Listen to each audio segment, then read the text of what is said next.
울진제일교회는 전부 가수들 같아요. 죽변제일교회. 죄송합니다. 시온 찬양대도 그렇고, 시온 찬양단도 그렇고, 또 유빌라테 찬양단도 그렇고, 너무너무 찬양할 때마다 천상의 소리를 듣는 것 같아서 제가 은혜가 너무 됩니다. 분위기도 좋고요. 찬양 인도할 때도 정말 열린 찬양 같아서 참 청년 때 겪어보던 그런 뜨거움이 저 깊은 곳에서 올라와서 너무너무 감사합니다. 은혜 전하러 왔다가 제가 은혜 받고 가는 것 같습니다. 세브란스 병원에 걸려있는 기도문입니다. 제가 대장암 진단을 받고 1년에 2번씩 서울을 왔다 갔다 하면서 병원에서 많은 것을 보고 듣고 했는데 참 감사한 것이 하루 종일 찬양이 나오는 것이 너무 은혜가 되더라고요. 그 벽에, 한쪽 벽에 걸려있는 기도문을 잊지 못합니다. 내용을 읽어드리겠습니다. 하나님, 때때로 병들게 하심을 감사합니다. 인간의 약함을 깨닫게 해주시기 때문입니다. 고독하고 외로운 것도 감사합니다. 그것은 하나님과 가까워지는 기회가 되기 때문입니다. 일이 계획대로 안 되도록 틀어주신 것도 감사합니다.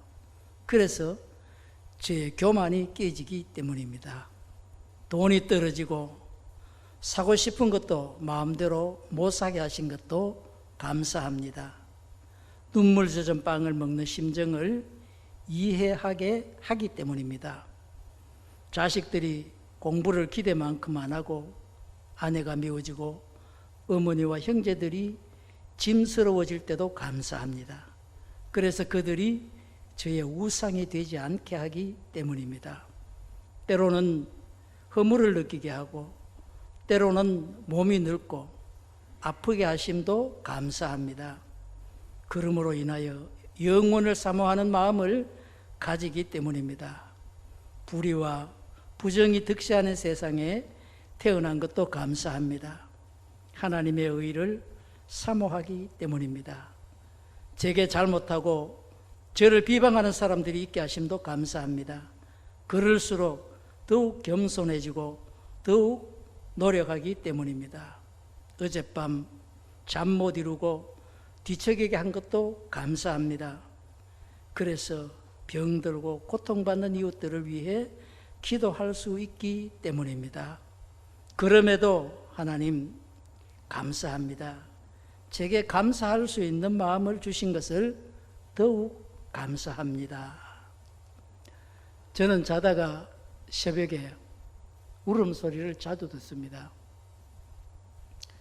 깜짝 놀라서 이렇게 보면 집사람이 식탁에 앉아서 울면서 하나님께 기도하는 것을 어떤 때는 새벽 2시에 보기도 하고 어떤 때는 3시에 보기도 하고 어떤 때는 4시에 보기도 하고 어떤 때는 5시에 보기도 하고 수시로 보게 하십니다.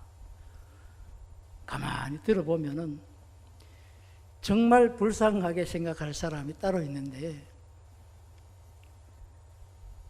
너무 안타깝고 답답하다는 거예요. 옛날 같으면 그래도 영부인이었는데 지금은 그런 게 없죠. 그냥 여사님이잖아요. 그렇게 마음이 아프고 불쌍하대요. 김건희 여사가 우리 집사람을 불쌍하게 생각해야 되는데 오히려 집사람이 불쌍하대요. 그리고 윤석열 대통령을 위해서 저는 집사람이 그만큼 안타까워하고 기도하는 줄 몰랐습니다.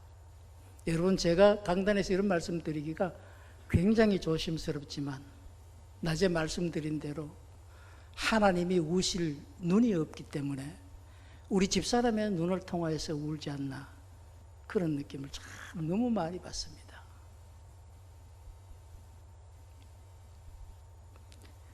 오늘 본문은 이 기도문과 같이 의미를 가지고 있습니다. 가시가 은혜가 되는 전화 유복의 모습입니다. 주님의 사랑을 받는 성도를 상징하는 가운데에 백합화가 있습니다. 육체의 가시를 지닌 바울의 모습에서 이런 모습을 우리는 볼 수가 있습니다. 그래서 오늘 본문을 가지고 은혜를 감추고 있는 가시라는 제목으로 함께 은혜를 나누고자 합니다. 이 가시가 어떤 은혜를 감추고 있을까요? 먼저는 첫 번째로 겸손한 신앙의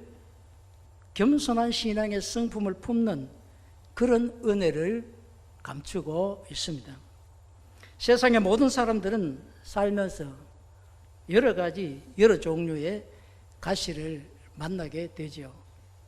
이 시간, 예배드리는 시간에도 저와 여러분은 이 가시의 작용을 느끼면서 또 예배에 참여하고 있는지도 모릅니다. 질병이라는 가시가 있죠. 재난이라는 가시가 있습니다. 가난이나 생활고로 인한 가시가 있습니다. 무엇보다도 큰 가시는 인간관계에서 오는 갈등의 가시죠. 여러 모습을 지닌 이런 가시를 사람들마다 다 지니고 삽니다. 가시가 없는 사람은 없습니다. 어떤 교우가 목사님과 상담을 나누는데 이렇게 말합니다. 목사님, 제게는 너무 상처가 많아요. 왜 이런 십자가를 제가 져야 되는지 모르겠습니다. 이 어려운 시련과 문제가 전혀 없는 곳은 없겠습니까? 좀 여기서 놓여놔서 자유롭게 살고 싶습니다. 그렇게 탄식을 하면서 상담을 해옵니다. 이때 목사님 말씀하십니다. 상처와 고통이 전혀 없는 곳이 딱 한 곳이 있기는 있습니다. 공동묘지에 가보십시오. 상처도 고통도 없는 곳은 세상에서 그곳뿐입니다. 그렇게 말합니다. 공감하시지요? 우리는 저 사람은 괜찮을 것이다. 저 사람 같으면 복받은 사람이야. 저 사람은 도대체 전생에 나라를 구했나? 어떻게 저렇게 누리면서 살고 있어? 그 사람한테 물어보면 그 사람은 내가 가지고 있는 근심 걱정보다 더 큰 가시를 가지고 있는 것을 우리는 경험할 수가 있는 것입니다.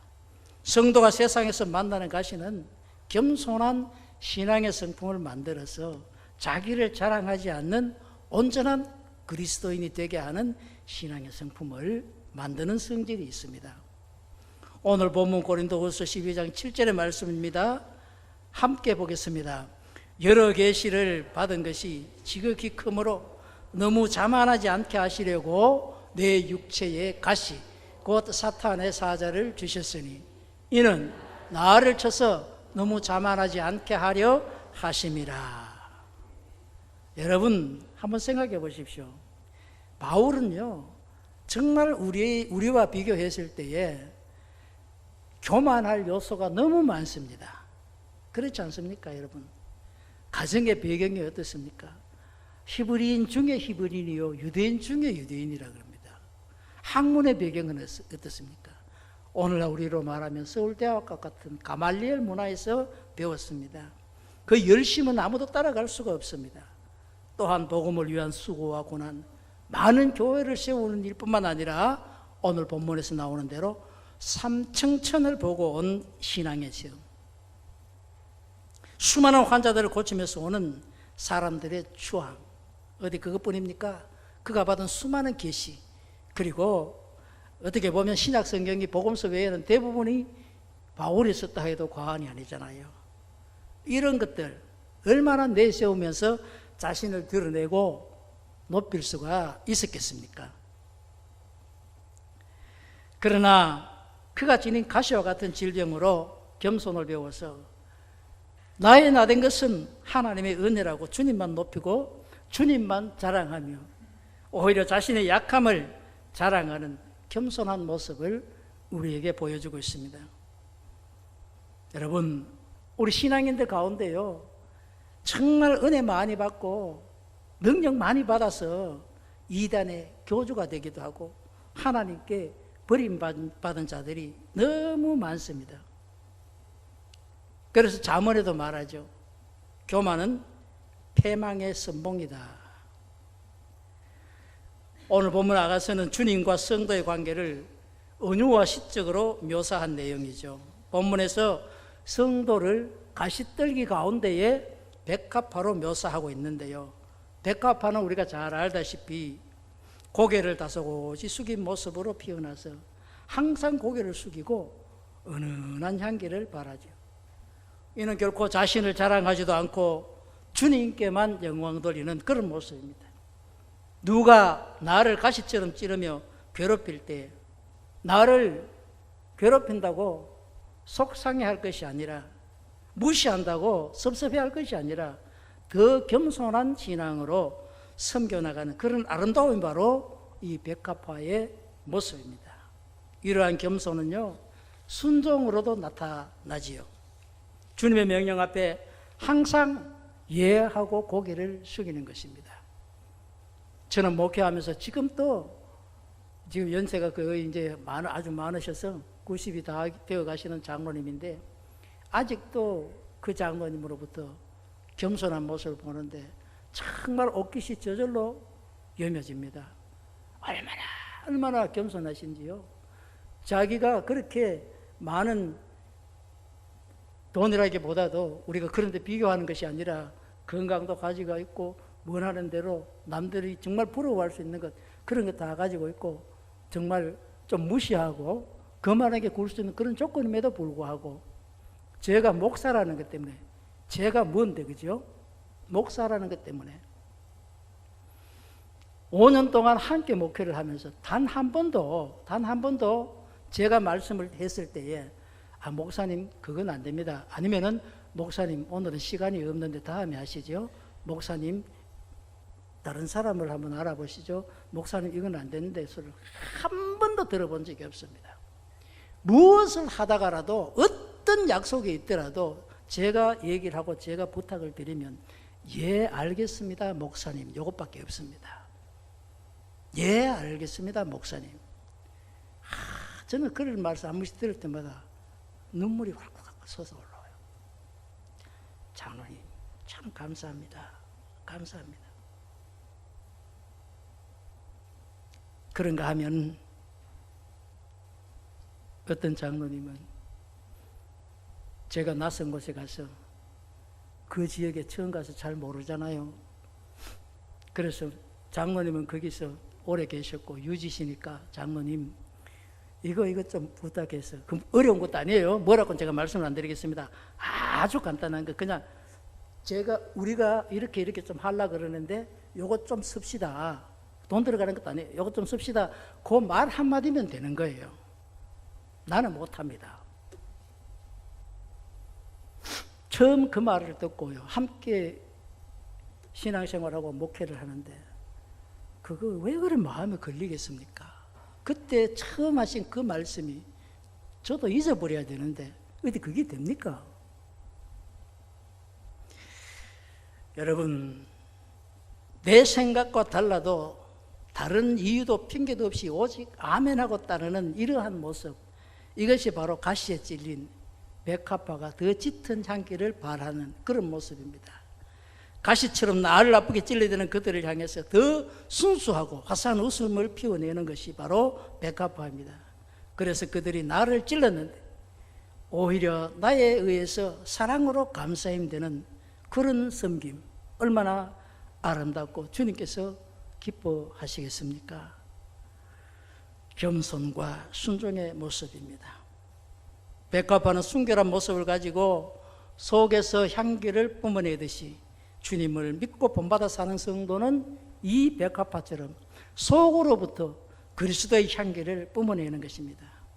그러니까 나는 죽고 오직 그리스도만 내 안에서 존귀하게 되기를 바란다 하는 것이 신앙의 목표입니다. 이것이 바로 오늘 사도 바울의 고백입니다. 이런 고백이 저와 여러분의 고백이 되기를 바랍니다. 우리도 백합화처럼 그리스도의 향기를 바라는 그런 성도가 되어야 되겠습니다. 모두가 다 가시를 만나도, 누가 찔러도 그 가시로 인해서 주님의 온유하고 겸손하신 성품을 만들어서 가시떨기 가운데에 백합화처럼 더욱더 예수 그리스도의 향기를 바라는 성도들이 될 수 있기를 주님의 이름으로 축복합니다. 두 번째로, 주님께서 주시는 능력으로 충만해지는 은혜가 가시 속에 숨겨져 있습니다. 사도 바울은 인생의 가시로 인해서 주께 간구하다가 받은 응답입니다. 오늘 본문 9절 상반절입니다. 9절 상반절 보니까 내 은혜가 네게 족하도다. 이는 내 능력이 약한 데서 온전하여짐이라. 그리고 하는 이렇게 말씀하십니다. 이어서 하반절부터 보니까 그러므로 도리어 크게 기뻐함으로 나의 여러 약한 것들에 대하여 자랑하리니 이는 그리스도의 능력으로 내게 머물게 하려 함이라.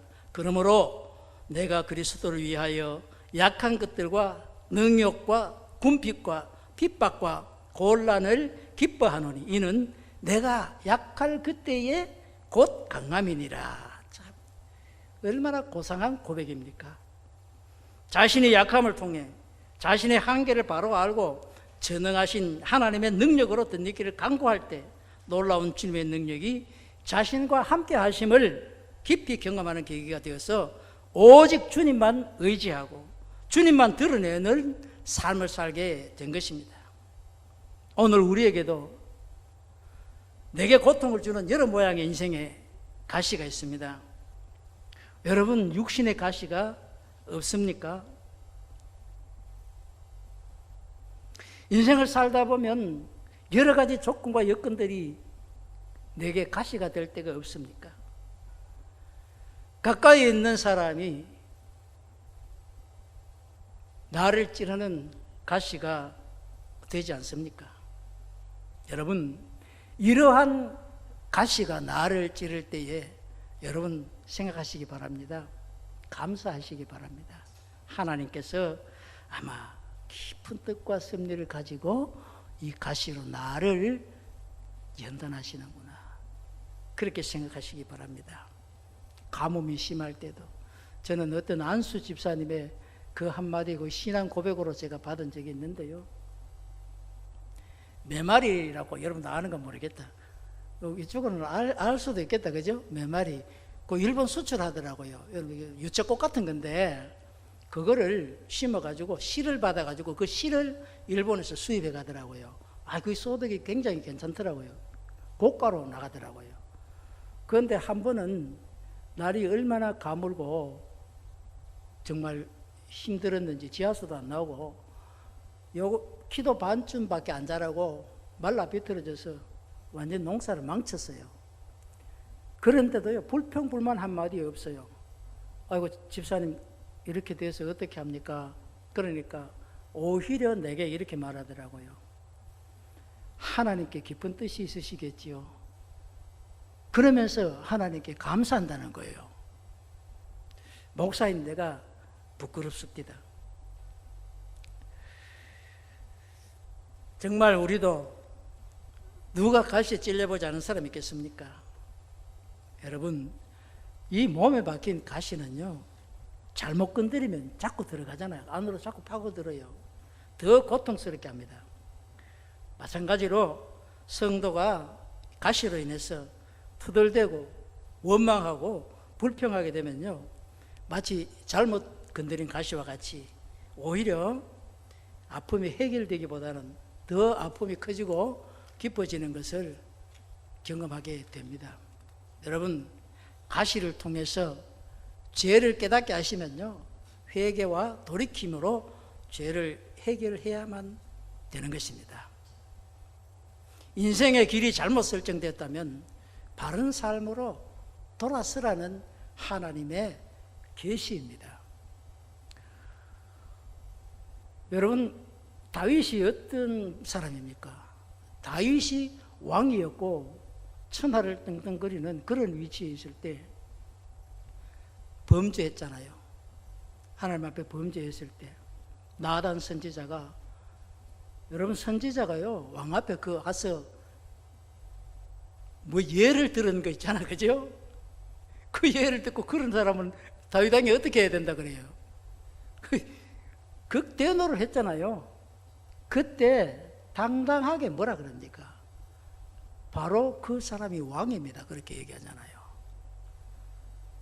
그런데 죽이기도 하고 살릴 수 있는 그런 권한을 가진 왕 다윗도 선지자의 그 말에 바로 무릎 꿇고 죄를 뒤집어쓰고 회개했잖아요. 그게 다윗의 위대함입니다. 여러분, 우리가요, 내가 잘났다고 내 말이 맞다고 끝까지 우겨가지고 이겨봐야 그 이긴 거 아니에요. 그거 진 거예요. 여러분, 삶의 자세가 바르지 못하다면 주님께서 기뻐하시는 모습으로 삶의 자세를 바로 잡아야 됩니다. 나의 지혜와 지식과 힘을 주님보다 더 의지하고 살았다면 이 가시로 인해서 주님 중심으로 바로 잡아야 된다 이 말입니다. 저는 이런 분들 많이 봤습니다.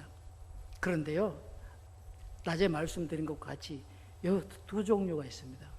그걸 감사함으로 자기를 고치는 계기로 삼아서 돌아서는 사람이 있는가 하면은 오히려 뻗대어서 잘못되는 길로 나가는 그런 사람도 봤습니다.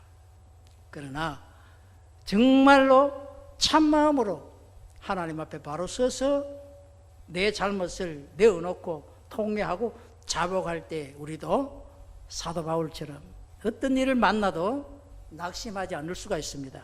아무리 어려운 환경을 만나도 평안을 소유할 수 있고요.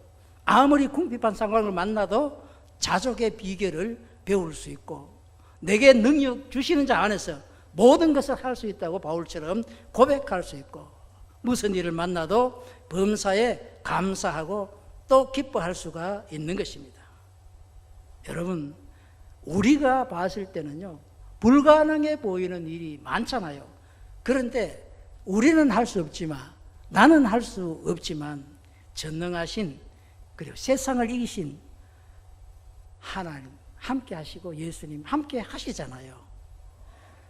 우리가 어려워서 못한다 할 때 주님 앞에 내놓기만 하면 주님께서 다 해결해 주신다니까요.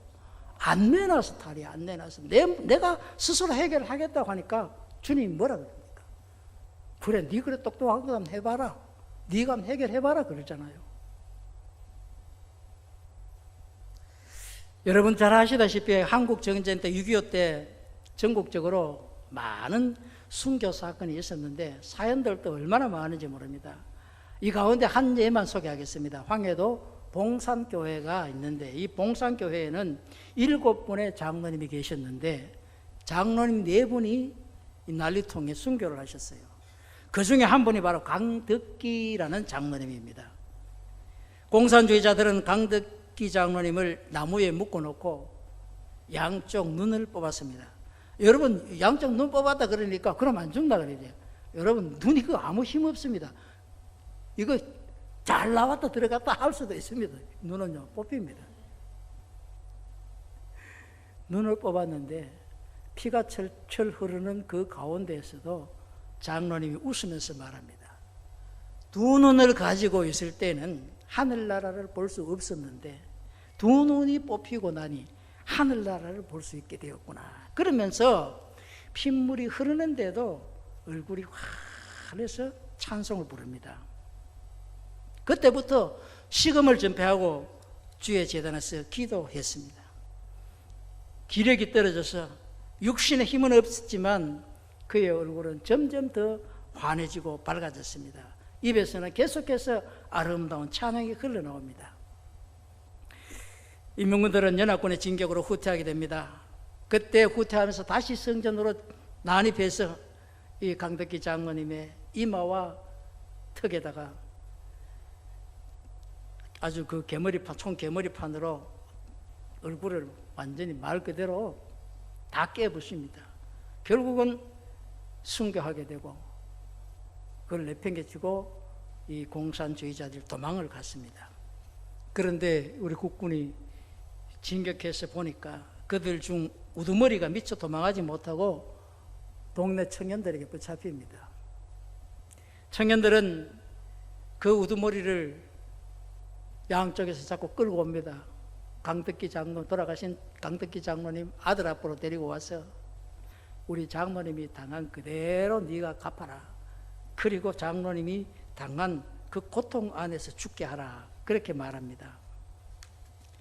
그때 장로님의 아들, 참 그 아버지의 그 아들이죠. 내 아버지의 거룩한 순교를 헛되게 할 수는 없습니다 하면서 거기서 눈물을 하염없이 흘리다가 성경 말씀대로 당신과 같은 원수라도 나는 사랑합니다. 그 말 한마디만 남기고 손도 안 대고 돌아서 나갑니다. 여러분, 어떤 순교보다도요 정말 어려운 것이 원수까지 사랑으로 용서하는 것일 수 있습니다.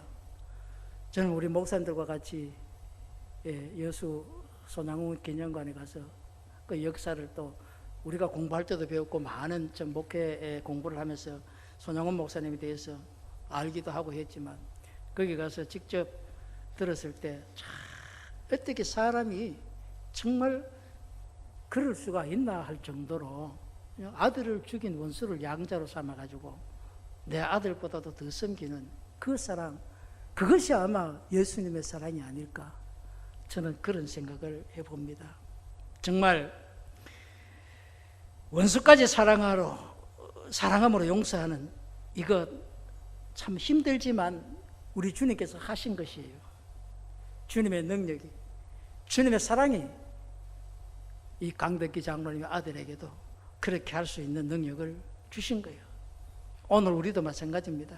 수도 없는 가시들이 우리를 사방에서 찌른다 할지라도 주님께서 주시는 능력으로 충만해져서 이러한 가시들을 오히려 사랑으로 감싸줄 수 있는 성도들이 될 수 있기를 주님의 이름으로 축원합니다. 마지막으로 주님과 은밀한 사랑의 교제에서 오는 은혜를 이 가시가 감추고 있습니다.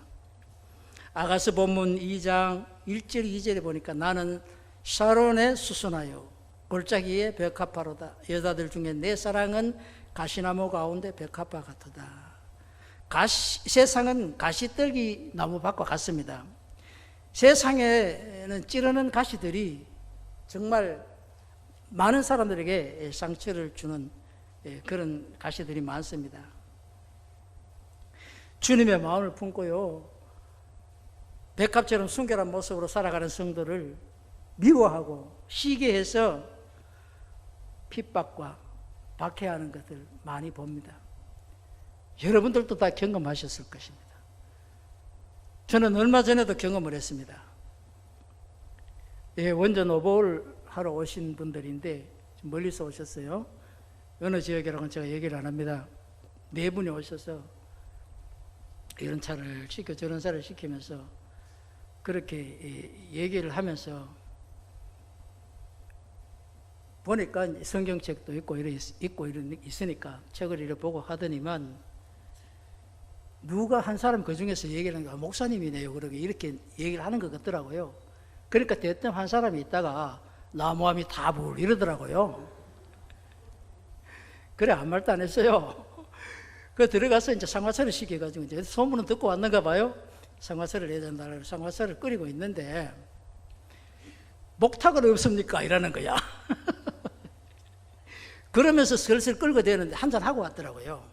그래서 내가 그 앞에서 정색을 하고 내가 얘기를 했어요. 목사도 사람이고 스님도 사람이고 똑같은 사람입니다 하면서 내가 거기서 일장 훈시를 했어요.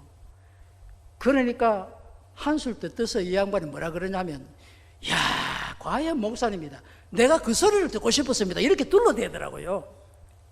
여러분 그러면서 있잖아 세상 사람들이요 우리 믿는 사람들을 가지고 노는 거 여러분 그런 희롱 많이 당했을 거예요. 경험하셨을 거예요. 여러분 힘들게 하고 눈물을 흘리게 하고 낙심하게 만드는 것이 바로 세상에서 성경 말씀에 나와 있는 대로요 틈을 노리는 사자와 같다. 그거 이 세상이라고 보시면 돼요. 지금도 마찬가지입니다.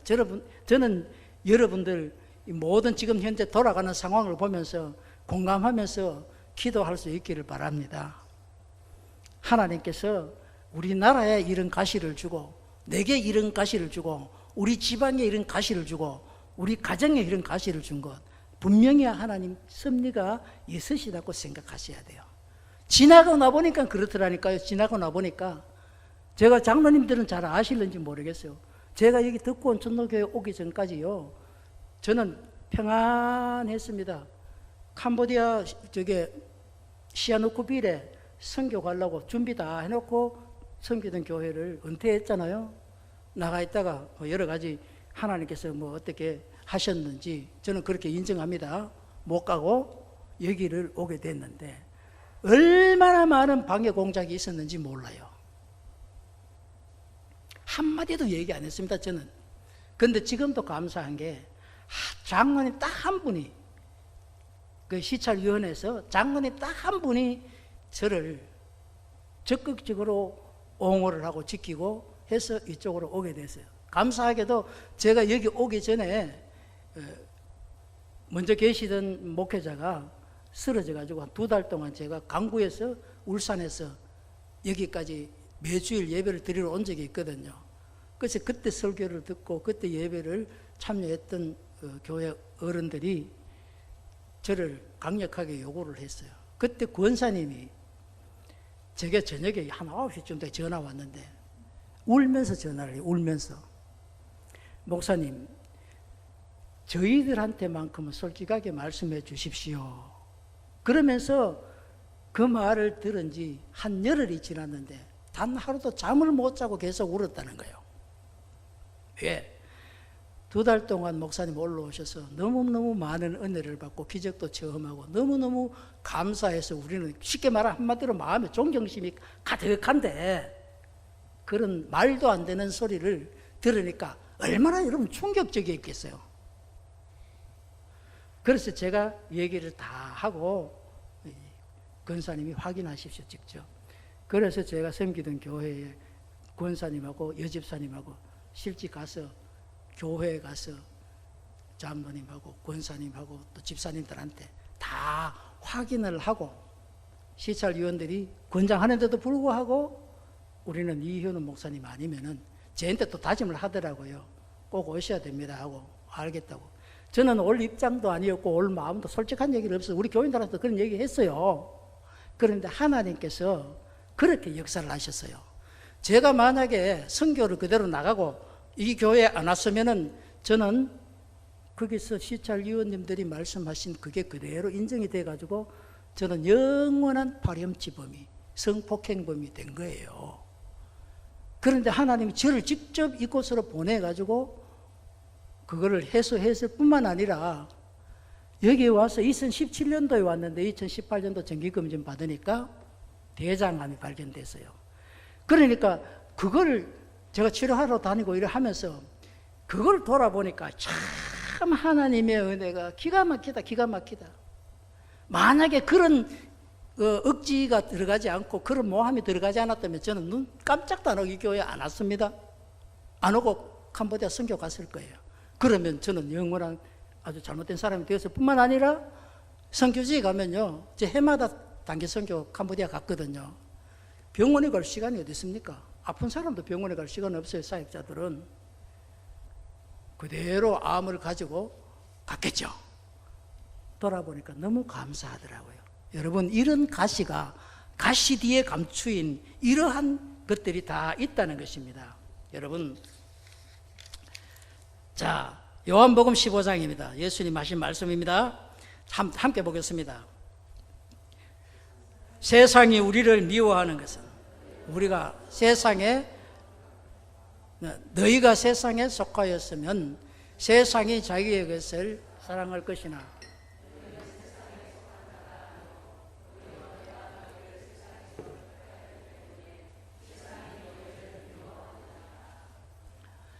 자, 이 말씀을 이렇게 한번 읽어보겠습니다. 세상이 우리를 미워하는 것은 곧 우리가 세상에 속한 것이 아니라 예수님께 속했기 때문이며 우리를 미워하는 것이 아니라 예수님을 미워하기 때문이다 하는 것을 알아야 된다, 그 말입니다. 아니, 예수님 직접 이렇게 말씀하셨잖아요. 그러니까 세상 사람들이, 아까 온 손님들이 나를 미워서 나를 희롱한 것이 아니라 예수님을 희롱한 거예요. 맞습니까? 세상 사람들이, 우리 보면은 단톡 같은 데도 보면은 그런 게 많이 한 번씩 뜨죠. 일반 일반인들이 모인 단톡 가운데 보면 믿는 사람들도 많이 있을 수 있고 안 믿는 사람들도 있을 수 있고 심지어는 불교에 아주 심취한 사람도 있을 수 있잖아요. 그러면은 꼭 한마디 그렇게 다는 사람들이 있어요. 예수제들이 어떻고 입만 살아서 어떻고 그런 다른 게 있다고. 잘 대하다가도 있잖아요. 예수 믿는다 그러고 장로다 그러고 뭐 집사다 그럴 것 같으면요, 권사다 그럴 거면요, 표정이 달라지는 이런 것들 여러분들 피부로 다 느끼셨어요. 저는 수도 없이 느꼈으니까. 그런데 그게 뭐냐? 여러분, 이러한 은밀한 사랑, 하나님의 은혜가 그 뒤에 숨어 있다 이 말입니다. 그러니까 세상 사람들이 나를 핍박하고 나를 가지고 놀더라도 화내지 말고 웃으면서 대할 때 오히려 가시가 찌른 그 백합이 향기를 내듯이 오히려 그리스도의 향기가 그들에게 전해진다. 믿습니까? 오묘한 겁니다. 그러니까 세상이 그리스도인을 미워하는 것은 세상에 속한 자들이 아니기 때문이다. 성도의 시민권은 하늘에 있습니다. 우리는 하늘 백성이기 때문에 그렇습니다. 미가서 7장 2절에서 4절까지 말씀입니다. 이것도 함께 보겠습니다. 시작. 경건한 자가 세상에서 끊어졌고 정직한 자가 사람들 가운데 없도다. 무리가 다 피를 흘리려고 매복하며 각기 그물로 형제를 잡으려 하고 두 손으로 악을 부지런히 행하는도다. 그 지도자와 재판관은 뇌물을 구하며 권세자는 자기 마음의 욕심을 말하며 그들이 서로 결합하니 그들의 가장